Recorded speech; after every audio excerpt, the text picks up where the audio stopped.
It is currently 3:30 in the morning, and the reason that I'm standing in front of this camera right now is because I just finished watching the video that we're going to be discussing right now, and despite the fact that I've done a lot of work all day and I've been up later in the night having to deal with other things, I felt compelled to watch this for a variety of different reasons, and based on watching that, I now feel compelled to do this, because I think truly, based on the title of this video, this is one of the most important conversations of the 21st century. That may sound like an overstatement, but we're gonna find out. If you're watching it, you have some general idea of who either of these men are. Either you're on the Dawkins side or you're the Peterson side. I find myself in an interesting position where I'm on both. I was raised Catholic, and I went to Catholic school and then public school for a while, yada, yada, yada. But for a variety of different reasons, in middle and high school, I leant heavily towards the atheism side. So I became a very adamant follower of Dawkins, and in particular Hitchens at the time. So I became very familiar with him, them, their concepts, all of that fun stuff. Then late high school, all generally throughout college, I swung the completely other way, fell very deep into Peterson, learned a lot about his perspective and, all of the biblical corpuses they come to talk about it, later in this video, based on that perspective from the archetypal standpoint, all of that intricate side, to put it that way. To preface, I am not a historian, I am not a theologian, I am not a psychologist, I am not a biologist, I am not a physicist.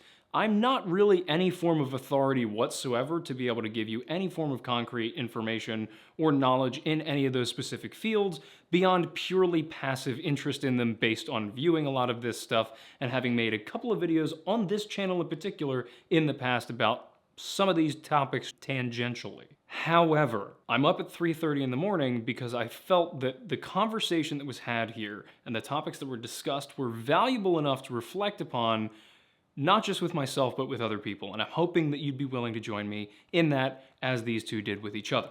If you're not familiar with either of these two men, for whatever reason, I will give you brief summaries of both of them. Richard Dawkins is a biologist who coined the term meme, which I'm sure, if you're on the internet, you're familiar with. His variation specifically has to do with genetics. He will do a much better job of explaining it than I will in his book about it, also basically any talk that he's ever had about it. But essentially, where we colloquially get the term meme is from his origination in his scientific field. Dawkins is also probably the most famous atheist living today. He has had a variety of different conversations and debates with people of all different faiths and all different belief systems over the course of the last several decades. I very much encourage you to go watch them at some point in the future, or before continuing this video. It's entirely up to you. Peterson, on the other hand, is a clinical and counseling psychologist who was both teaching and practicing for the majority of his career until 2017, when he got wrapped up in the whole political thing in Canada. That spiraled him into the internet sphere, and then he got involved with a lot of the right-wing media and, developed a kind of cult following based on being essentially what father figure that a large portion of my generation needed and was looking for. I don't know if he would necessarily consider himself that, but from everything that I've seen of the people who follow him, that's generally what most of them are interested in. There's a few of, I would consider us, who are particularly interested in the archetypal stories in particular, specifically in relation to his maps of meaning courses, and also some of his rules for life stuff, but more specifically in relation to maps of meaning. Nothing wrong with any reason why anybody would be interested in any of the topics that these men are interested in, but specifically in relation to the context of this conversation, it's going to be heavily revolving around the theological discussions, particularly with archetypes. The first video I did on this channel was a reaction to a Peterson video that happened way back when he was first getting public attention, and that was his Channel 4 News video, and that was a critique from the journalistic side, because at the time I was in college studying journalism along with film and television, and I was noting the fact that the interview was an attempt at a hit piece rather than an actual good faith conversation. Ironically enough, we're kind of in a similar position here. Not entirely. I'm not saying that Dawkins came out here with a baseball bat trying to hit a home run, because he didn't. In the beginning, it feels that way. We'll get into that a little bit more, but I think the reason that made me want to come into the studio at 3:30 in the morning was where this conversation ended up. So with all of that preamble aside, let's dive into the actual meat of the discussion. So the conversation starts generally with Dawkins explaining what a meme is and what the foundational structure of that is and how that applies to culture and biology and intermingles between the two. And then it transfers over to a conversation with Peterson about archetypes and how he believes that archetypes are relevant to memes. This starts off well. This is a good, there's an agreement initially between Dawkins and Peterson, essentially that Dawkins concedes that, he thinks that memes could, as Peterson suggests, tap into something that make them stick. And that could be archetypal and that could be acceptable. And then so from that point, Peterson takes it and applies it to generally religiosity as a whole and how those ideas stick throughout a variety of different cultures, and there's a reason that that occurs. There's must be some underlying structure that provides a foundation for that to sit on within the human psyche. And I think this is the point in which Dawkins starts to, whether intentionally or not, pull back. And it seems like there is a little bit of an intent there, as we'll get on a little bit further in the video. And I will say I'm getting into this deeply because it's late, I'm tired, and I just want to get this out. But definitely watch the video, definitely watch along. I'm essentially commenting on this as I rewatch it here, trying to formulate my thoughts as it goes. But I think this is where the conversation starts to deviate to the point where you get this giant schism, no pun intended, for the majority of the conversation, which is then remedied at the end, which is what we're leading towards in this video. And that's the interesting part here, is because you're already starting to see one person attempt to kind of bridge that gap, and the other person resist that gap a bit for a variety of reasons. And I think that's the interesting part here, that as we continue, again, please watch along with the video as we go. That's the part I find interesting. So as Peterson brings the conversation to the archetypal element, he starts to bring in Eliade with, the books that he's referencing with the sacred and the profane. And this is the introduction of the conclusion. This is the goal that Peterson is trying to get to. Essentially, the entire purpose of this conversation, as we find as it continues to progress, is that the whole reason that Peterson wanted to sit Dawkins down was because he wants Dawkins to read this book. Simple, easy as pie, just read it. But the entire conversation is an attempt to persuade him to do so. It is a attempt to get him to understand why he should read it, why he feels it's important for him to read it, because in Peterson's mind, and he says so himself later on, he feels that Dawkins is the only person that could truly meld the two together, because he has his understanding of memetics, because he was the one who developed it, and he sees that version of hierarchical structure based on, necessity throughout genealogy and culture that Dawkins applied to memes also being applied to theology through what Eliade discovered. I've not read the book. I've not read Dawkins's book. I've listened to these guys talk a lot. That's all I'm basing this off of, so I could be very wrong. I could be misleading these things. However, I was captivated by the fact that the entirety of this conversation is essentially Jordan Peterson's attempt to try and get someone else to read a book, because he thinks the revelation that that individual would get from reading said book would be profound enough that it would fundamentally change the conversation that not only these two were having, but that we all would be having about these topics. He's essentially looking for the unified theory of fact and morality. And he believes that Richard Dawkins holds the key, and that essentially Richard Dawkins is the gatekeeper of the gate. And the key is the sacred and the profane by Eliade. Or whether it's that individual book or the Triple Crown book set that he was referring to. Anyway, we're going to get into it. The trifecta book set that I was referring to a moment ago was A History of Religious Ideas, 1, 2, and 3. This is the part where Peterson starts to lose Dawkins a bit again, because he's dipping so far into the symbolic and the metaphorical and the mythical that Dawkins is immediately being turned off because that's just not who he is. It's not how his brain works. He is a man of fact. He's a man who wants to see truth through the eyes of provable through experiment, essentially. And I think this is where the conversation starts to spiral for the next hour because they're speaking two different languages. The ironic bit there is that it's specifically because they're talking two different languages that Peterson wants him to read the book so that way he can understand what the hell he's saying, but again, we'll get there.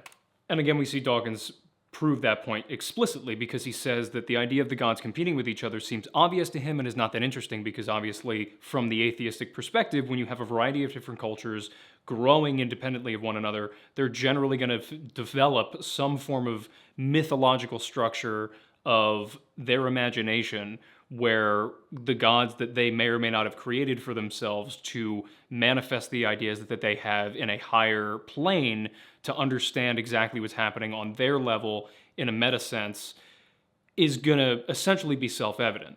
And this is then where Peterson has to regain that and say, well, wait a second, everything that you just said, all of that what you're taking for granted goes way deeper than you're giving it credit for. And then he attempts to essentially give it credit. So he tries to bring Dawkins back in by bringing in neuroscience and specifically the new revelations or relatively new revelations that generally based on the way the brain works, we as humans see the world through what is essentially a fundamental version of a story. And the entire point that he's trying to make is that, yes, okay, the facts that you love so much and that you want to cling to as your defining, understanding methodology of the universe are by nature of your very biology, causing you to view them in the manifestation of a story. It's inevitable, it's unavoidable, and that's the reason why mythology is important to begin with. That's the reason why I've spent my entire life's work investigating these stories, both, cross-culturally and, in depth, specifically within the Christianity perspective, of why these things function the way they do, and why our brains have adapted essentially to view the world through that lens. So this is the point specifically that I was referring to earlier, where it was a little bit of, it felt in bad faith and it felt like it was setting up an attack, which is Dawkins takes Peterson's attempt to essentially bring the biological into the metaphorical and try and explain the goal of this conversation. And Dawkins refers back to his comment that he mentioned that he believes that Peterson is drunk on symbols, and then he goes into this conversation about how many times he brought up Cain in his story. And then they get into this whole conversation of, okay, well, was Cain actually, Cain and Abel, were they actually biologically in existence at any point in time? And I gotta give a lot of credit to Alex O'Connor here, great channel in and of yourself. But he does a good job of really pinning Jordan down. And I know he's attempted to do this before in a couple of conversations, but considering it's both him and Dawkins in the same room, just going after him, they try and pin him down essentially saying, okay, well, every time you try and dodge this question of whether or not these people actually biologically, historically existed, you try and find a way that essentially says, well, maybe, I don't know, I'm not sure, it doesn't really matter. And I think the whole reason that he's saying that is because, and pardon me if I'm encroaching here, I don't want to get you wrong, but I think this is the thing that you as Dr. Peterson would be afraid to say, and I can understand the fear generally, but I'm not, worried about it because I have no platform. I think the fear that Dr. Jordan Peterson has with saying what I'm about to say is because I think Jordan Peterson does not want to say that he does not believe Cain and Abel ever didn't actually biologically exist, or the argument that they later get into in the video of whether or not Christ was actually born of a Virgin Mary, is because if he suggests that he doesn't believe in those things, if he was to say, by the standards of science that we know now, that seems fundamentally impossible, at least from our human perspective, even if it is technically spiritually possible, I think there is a concern from his side that that would then undermine the legitimacy of the entire argument of Christianity, which is exactly the point that Dawkins is trying to make. I think the reason that they're asking that question is because at least the majority of Christians that they have come across in the past cling to the idea that those things actually happened, because if you start to tear apart the foundational elements like whether or not Mary was a virgin, whether or not certain characters from the Bible actually existed or not, that undermines the truth of them and thus can bring into question the truth of the rest of the story. And for those who are essentially attempting to dismantle the Bible or dismantle Christianity, or really any religion thereof, that is the foundational argument of which to do so. But the reason that Peterson responds so clinically sharp with a lot of these, the reason he takes a moment to just think and breathe and really just try and work his way out of it, even though they know what he's doing and they try and catch him on it, is because I think he recognizes, and he says generally as much in this, but essentially that he, in the position he is as a public figure, specifically in relation to Christianity and the fact that he's been studying it for decades, and the fact that a large amount of Christians hold him in high esteem as a leader of Christianity at this point, whether he wants to be or not, he has a responsibility to essentially uphold the legitimacy of the story to the best of his ability, not only out of respect for those who believe in it, but also because he respects the integrity and the validity of the truth of the stories therein, despite their factual existence in historical record. Because the whole point of the conversation that he's trying to have is the fact versus truth debate. Dawkins is fact in a scientific sense. His mentality of truth is scientific fact, whereas the entire point of Peterson's point is truth from a human, or at least, being sense, being with a capital B. And he's trying to make the point that the truth of being has a higher position on the hierarchical ladder of understanding than scientific fact. Not necessarily that one can or needs to exist without the other, but that they can support each other, particularly that the mimetic ideas that Dawkins created, that he discovered, are not only relevant, but directly applied within the religious subtext. And the reason I go back to this whole relevant element of the comparison I made to the old video about the Channel 4 interview with this being a little bit of an attack piece is because Dawkins specifically uses the phrase, "you give the game away," which, I'll be frank, I haven't watched any of his old debates in quite a while, but I think the whole point of view that he's essentially taking here is that he's falling back into those old habits of debating other Christians at the time, where it's a game for him in the sense of all right, well, you're defending the idea of the religious facts existing so that can uphold your religious truth, when my entire perspective is that if those facts are not true, which I believe they're not, then that calls into question the entirety of your faith. And so this is where I think some of the conversation really starts to break down. Then they go into this whole discussion about essentially whether or not Cain and Abel actually factually, historically existed or not, and that kind of touches on the conversation we were just having essentially about whether or not that is important, and then Peterson gets into why he thinks that is less important than the truth of the story in and of itself, whether it was emergent or implicit, but I digress. And Dawkins directly says he recognizes that the pattern of Cain and Abel existing as a metaphorical substrate to a variety of different relationships of brotherly and, throughout cultural contexts of different relationships naturally, exists throughout time. But to him, it doesn't matter if it can be applied to a variety of different relationships across the historical record. All he cares about is the fact of whether or not an actual Cain and Abel existed. And so this is when Alex O'Connor does a great job of mediating the conversation, because he specifically, he gives credence to Peterson's point about, Dawkins, okay, you must recognize that there is some truth to what he's saying on, a metaphorical level or a humanistic level, on some level beyond the direct fact of that one point in time. But then he does spin it back onto Peterson, where he essentially says, all right, you must understand, though, when he's asking this question, he's asking specifically about the fact of whether or not that biological individual Cain and Abel existed, but you always dodge this question. I'm being a little bit hyperbolic when I say always, bear with me. And this is when Peterson makes the comparison to Raskolnikov in Crime and Punishment, and Alex O'Connor then kind of pins him down as well, do you feel the same way about Raskolnikov that you do about Cain and Abel? And he says essentially it doesn't matter because the truth of the story is still valid. The truth of whether or not, the truth of that lesson in that story matters more than the specific details of the origin of it. And this is where Dawkins says, well, that's absolutely ridiculous. It matters explicitly.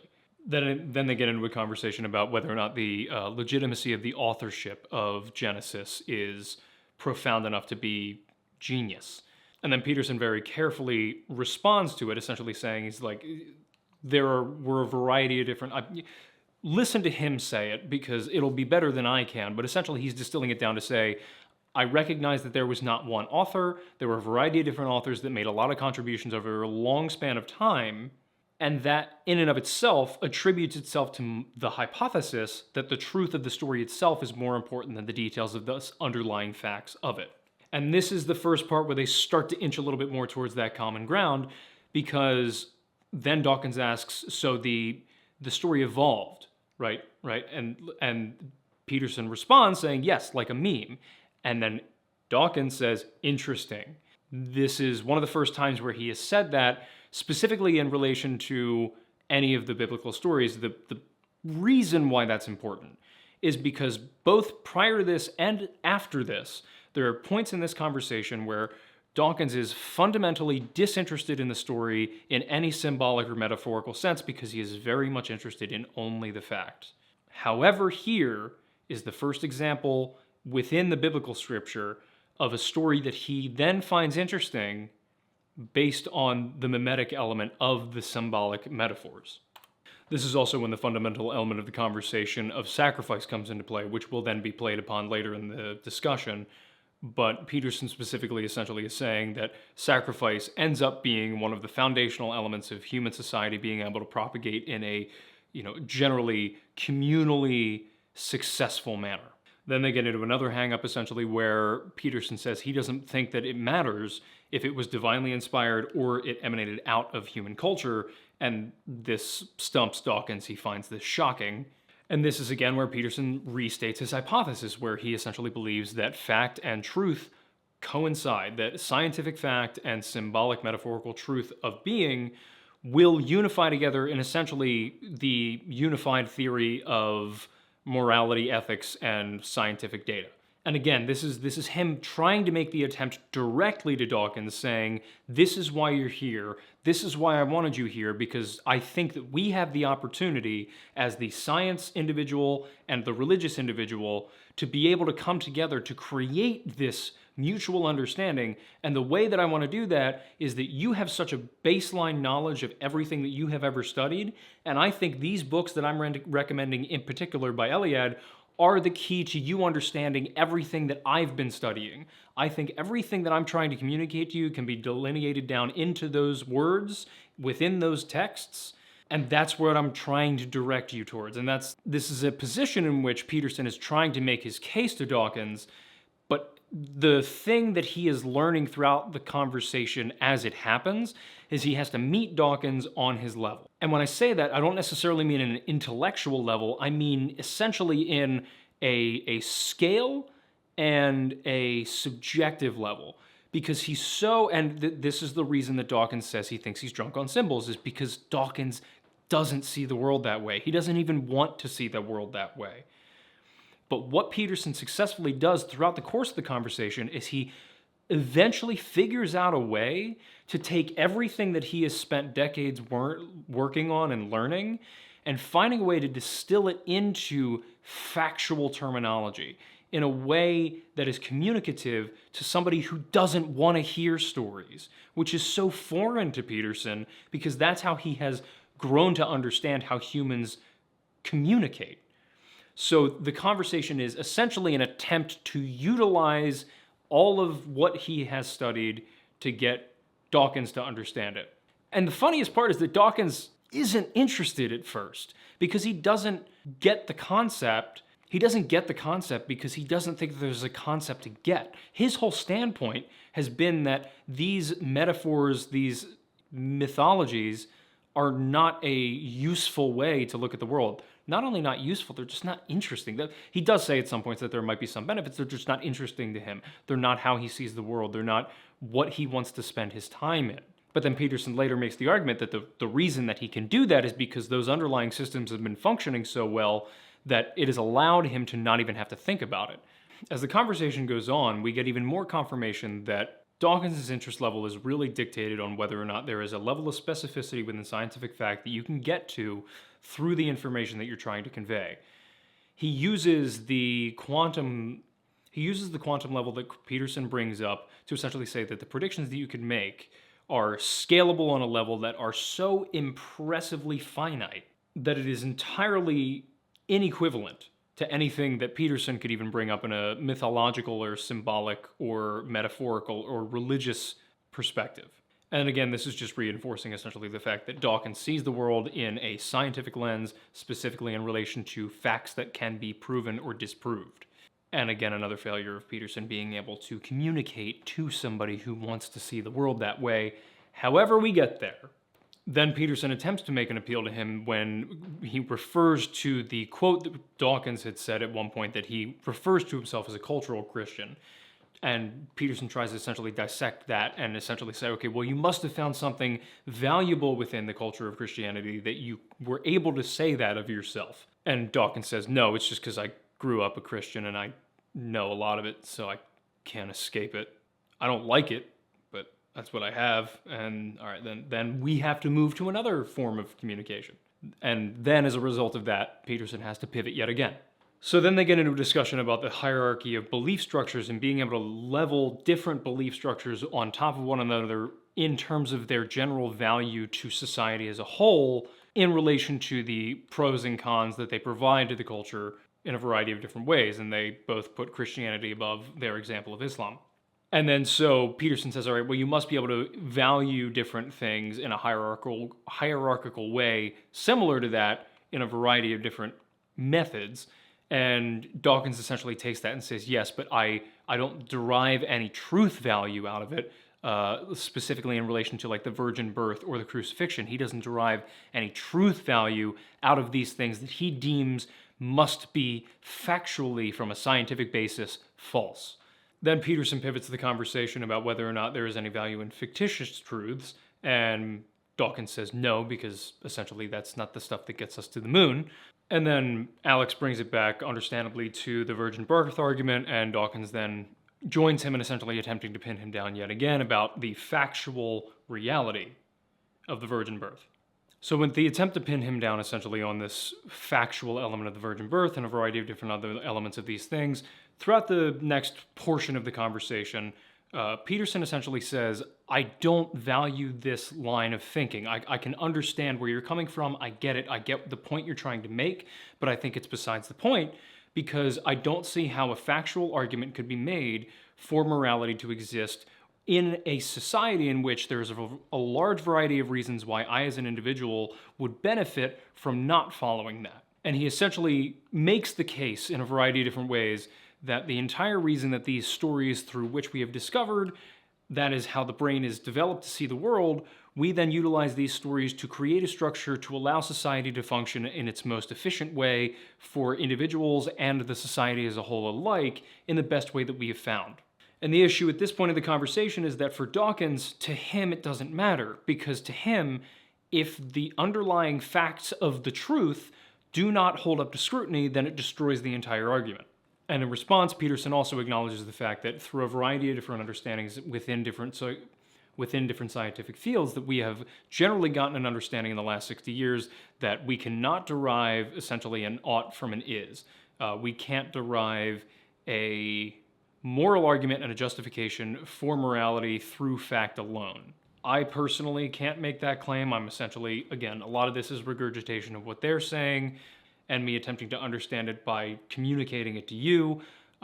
Sounds like a good argument there. A lot of this I can just kind of like generally understand from a variety of different things that I have heard and witnessed and understood and consumed through readings and things I've done. The specific studies that he's referring to on this, I don't know. I'm fairly certain he's referencing at least partially, if not in whole, to a lot of the things that we saw in Soviet Russia. I know he's talked about that a lot in the past. I'm sure that's part of the argument that he's making, but we continue. And then Alex asks a good question, essentially, of whether or not science is based on essentially a belief system that is beyond fact, which Dawkins acknowledges, but that it just isn't interesting to him. And again, we get back to this whole point where Dawkins sees the world through fact, Peterson sees the world through myth, and because they're on two different planes, there's not an efficient communication style to which Peterson is able to convince him of what he's trying to say. We're getting to it. Peterson makes another attempt by discussing the resurrection and the story of the bronze serpent and intertwining how those two were relevant to each other leagues and bounds in terms of historical timeline away from each other. And again, Dawkins is just not impressed. And Alex probes him essentially. He's like, well, why is that? I'm very much paraphrasing at this point. But essentially, Dawkins says, he was like, I would have been impressed if a prophet at any point would have said something along the lines of, we're on a rock rotating around the sun.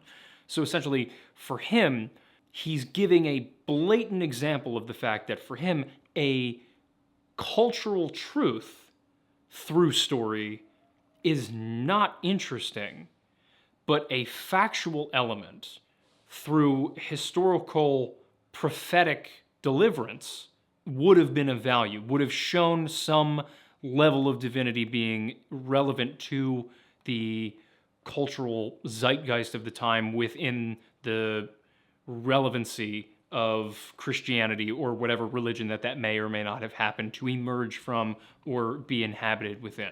And he specifically calls out the fact that they're almost always a moral lesson which, as he says, leaves him cold, which I have my own questions for him, but I'll save that for if we ever actually have a conversation, because they get to a place later in the conversation that makes me feel a little bit better about that, but just that I don't understand personally how a moral lesson would leave you cold in that sense, because at the end of the day, facts can tell you what to operate in the world, but moral lessons tell you why you should or shouldn't. And that's a much more valuable lesson, at least in my personal opinion, than a chair existing and knowing the materials of it. We often see things as tools. I can't remember the psychological study that showed that we recognize faces and tools more than just random objects that we don't have a comprehension for. And so, understanding the utility of a chair is more valuable to us than knowing the molecules specifically making the chair up. Knowing that chair that is off screen that you can't see is primarily made of polyester and polyurethane is not as valuable to me as knowing that I can sit on that.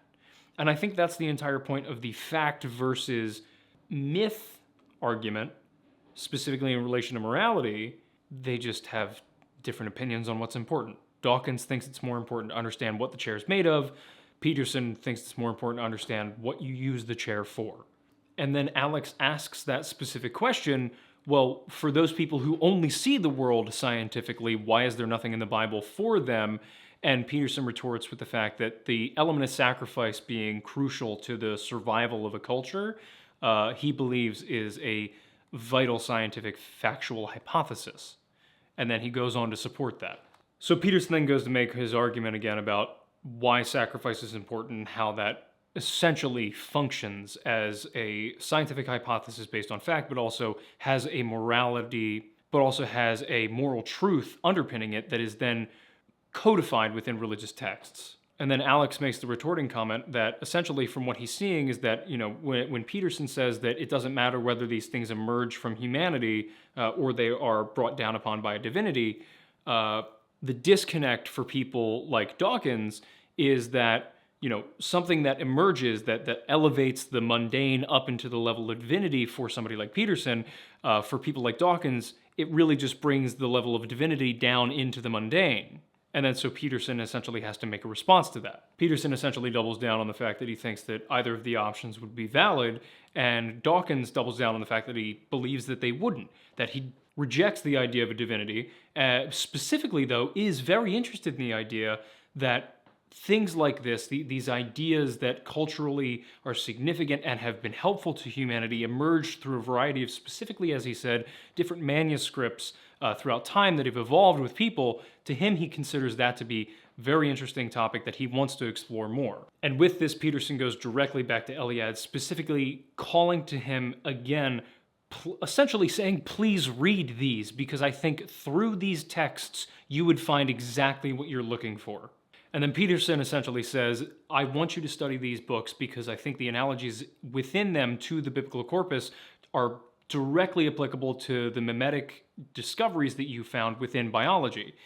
And Dawkins asks in response, all right, well, analogies are one thing. Do you think it's the same thing? And then Peterson essentially starts to respond, and then he realizes, all right, well, you know what? No, this is why I need you to read them. This is why I want your opinion on it, and why I'm asking you the questions. Is because you are the only person that can answer these questions, because you're the only person with enough knowledge about the mimetic conversation, because you developed it, to be able to really address this in an authoritative way. You essentially can confirm or deny the hypothesis that I am providing you. Then Peterson says directly, most people don't know both literatures. And this is where he starts to make the argument that really made me want to show up in the studio at what is now creeping up on 5 in the morning.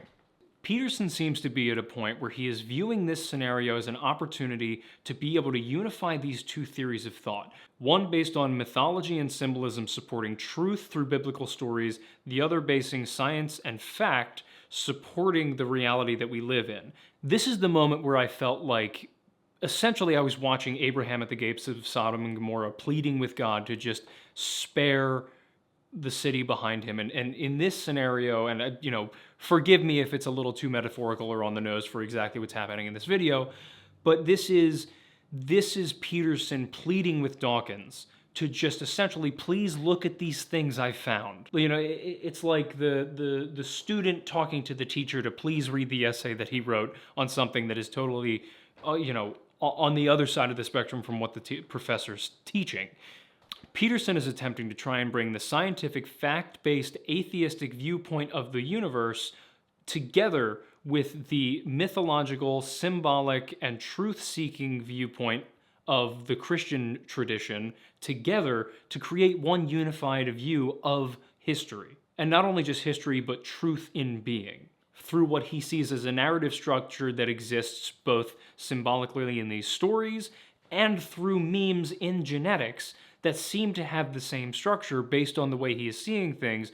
However, he recognizes his own limitations and knows that because he has found what he considers essentially the perfect distillation of everything from the symbolic side, he wants to present that to Dawkins, who he sees as the embodiment of the scientific side, because he was the one who developed the genetic understanding of the meme to begin with. And this is where a key change in the conversation happens. And this is why I like to think of this as the Abraham at the gates of Sodom and Gomorrah pleading with God, because this is the moment where Peterson is finally able to start meeting Dawkins on his own level, specifically finding ways that are directly scientific and fact-based to communicate everything he's been attempting to communicate for the previous hour. And he specifically dives into the hypothalamus, and he starts, you can see the body language in Dawkins, he starts to get more into it. They get a little sidetracked on the dragon story, bear with that, but once you get past the dragon story, they start going back and forth within the scientific terminology specifically, and you see Dawkins, both physically and verbally, start to get more invested and start to understand where he's coming from, because Peterson is finally starting to communicate specifically on the fact-based level that Dawkins is interested in.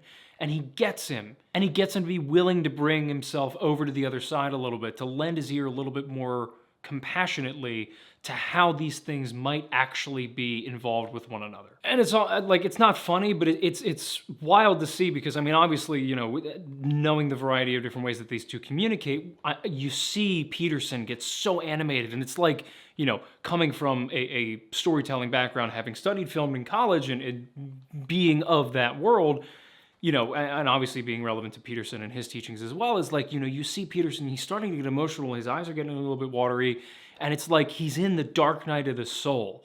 He's, in this dragon conversation, it's just like, it's like the last effort to try and break through to Dawkins, to try and get him to understand, and Dawkins just is not having it. It's like, what is this dragon metaphor that you're trying to throw at me? Like, why are we in the metaphorical? What is the point? Talk about a lion. Why are we, what are we doing here?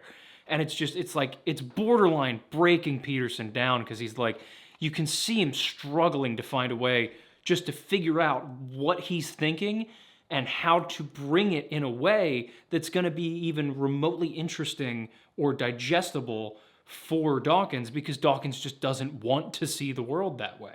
So then Dawkins essentially gives him an olive branch and says, all right, well, I see what you're doing, but this is what I'm interested in. I'm interested specifically in how the evolution between a predator and prey scenario essentially evolves into an arms race.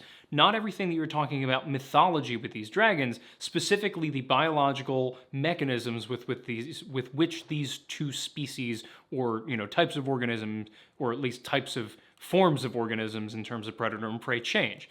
And so Peterson takes that and he says, okay, we will stick with that. I appreciate that. We're going to work with that. I'm going to take that metaphor, ironically enough, and I'm going to run with it and try and put it into words that I think you are going to be interested in hearing. He goes directly back into the meme, and he specifically refers to how predator and prey relationships have evolved mimetically. And again, if you want to get the specificity of what they're talking about, I highly recommend you go check out the original thing. But what I'm impressed by, specifically in this part of the conversation, is that he starts to go metaphorical again, but then he immediately realizes, wait, I'm going to lose him. And it goes right back into the neuroscience, because he knows, okay, if it's data, if it's science, I can keep him here, I can get him to understand, I can get him to be willing to understand what I'm talking about. So this is the point of the conversation where essentially Peterson has accepted that he cannot break through to Dawkins through story, which is fundamentally different than any way that he has assumed that we would have to discuss things with somebody generally in the meta-human narrative. So he discusses a lot of neuroscience and developmental relationships between predator and prey, and then he references the reference he previously made about, these movies, specifically Harry Potter, Lord of the Rings, and the Avengers, and how, these meta-narratives are relevant to, the meme of the dragon. And Dawkins just says he's not impressed. He doesn't like the metaphorical. And it's impressive with how much of a stonewall he remains throughout the majority of this conversation.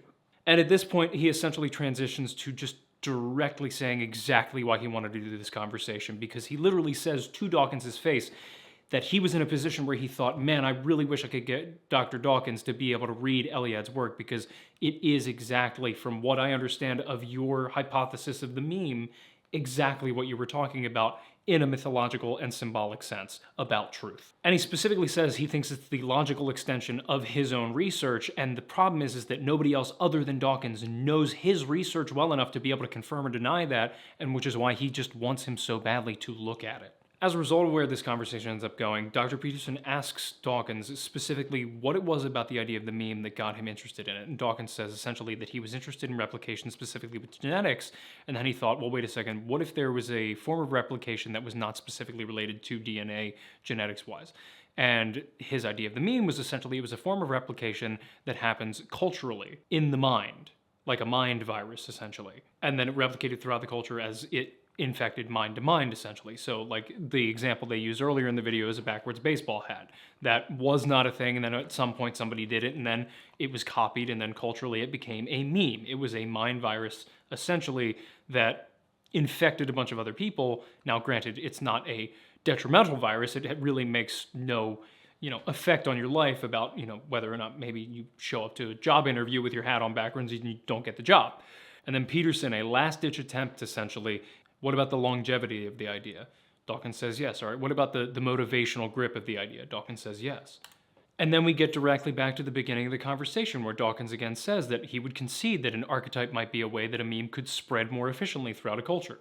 So then Peterson says, okay, that was what I thought you were saying, essentially. And because I recognize that that is, as you put it, what I was believing you were saying, I can confirm that that is the exact thing I see in Eliad's writing, which is why I want you to see it, which is why I want you to read it. And then he goes on to the best of his ability so far, bring the idea of meme into the symbolic to try and communicate it in one last attempt to Dawkins. Then they get into a conversation about sexual reproductive preferences among male and females of the human species, and then they get into the Baldwin effect, which they then discuss specifically what that's about.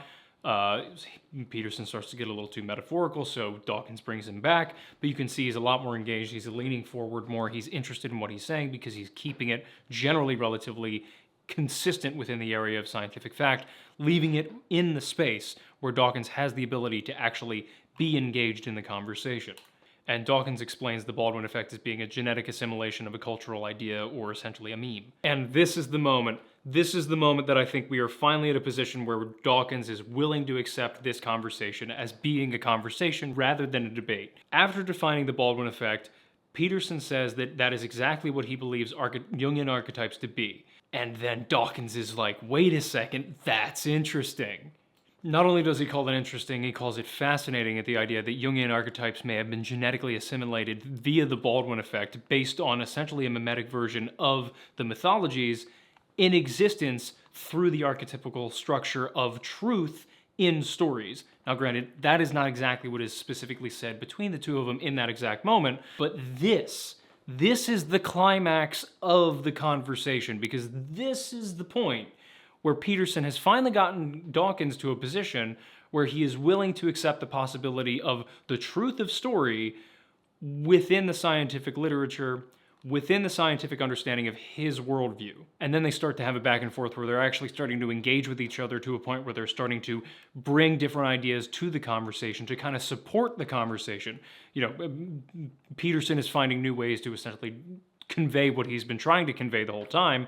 And then Dawkins is bringing in new ideas with, primates standing on their hind legs specifically being another example of the exact thing that they're trying to discuss at the moment. And it's beautiful to me because it is a prime example of, I think, something I'm bad at, which is sometimes forgetting that not everybody is always interested in the world in the exact same way that you view it. And even though you may absolutely love everything that you see about the world and the way you see it, you have to recognize that other people don't always see it the way you do.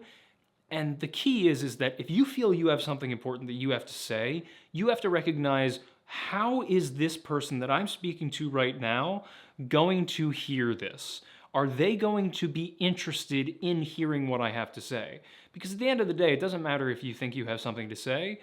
Ironic, considering the situation we're currently in. What matters specifically is whether or not the person you're talking to wants to hear what you're saying.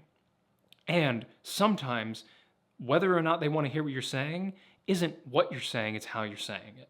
And I think this is a beautiful example of that. This is an example at the highest level of two people coming from two completely different worlds, coming together and over the course of an hour and a half, finally finding common ground, not only in the sense of agreeing on something, but finding a way to communicate with each other in a productive way that I hope will then lead to more communication and that they will actually be able to come back to this conversation, Dawkins having read what Jordan Peterson was discussing, even if he doesn't agree with any of the claims that Peterson was talking about.